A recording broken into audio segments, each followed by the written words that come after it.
Well, you guys called and said jujube berries, which I had never heard of outside of a candy, right? Instant reaction is to ask all the cooks and see if anyone knows anything.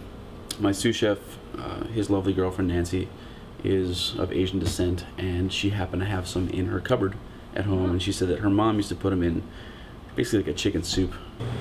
These are the full guys.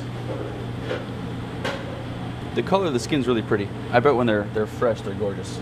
But when you pop them open, you can kind of see that they're sticky, like a date. Kind of give you this little film on your fingers. Having tasted the ones that Nancy brought in for us, she had rehydrated them, and the texture was kind of off-putting. The skin is very, very thick, and the flesh is a little bit more mealy, a little bit more bitter, and it's got this kind of coffee, chocolates, a little bit bittersweet note to it. So we kind of took that and ran with it. Feel free to taste one. Be my guest. We actually tried to make a liqueur out of the seeds, but it was disgusting, so we threw it away. So the puree that we made, it's real simple. A tiny bit of orange zest, a couple pinches of Aleppo pepper, the jujubes, coffee, orange juice, and a good amount of honey. So this literally, it gets cooked down to a syrup. We have a little bit of smoked lamb belly, cured, smoked, braised, just like bacon, except for no maple, no molasses, nothing like that.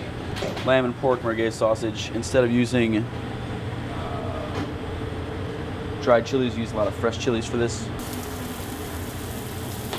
Once it sears on one side, we're gonna pop it in the oven, let it cook through. We did snack on them, and all of our stomachs, after about 6 hours, were just rumbling to the point. I think they're a natural diuretic. I don't think we ate that many, but I think they're, you know, they're healthy for you. Quick follow-up. We thought dates, you know, and I kind of went to North Africa. You know, something spicy versus something sweet and earthy always works for me. And then I really like bitterness, so the blood orange and the endive would have to come through, and then a little texture with the chickpeas. It all just kind of made sense. And then when we tasted it, it's not the best thing I've ever cooked in my entire life, but the closest we found that it grew was Washington, D.C., around that area. So we found a farmer that has them seasonally in like late August. They have a big harvest party, I guess. Yeah. For jujube berries. I don't know how you guys feel about bitter, but I'm a fan, so. Fresh blood orange juice, a tiny bit more of the Aleppo pepper, a little bit of fried chickpea, merguez, jujube berry puree with coffee and orange, blood orange, and a little bit of endive. It's the first thing you taste.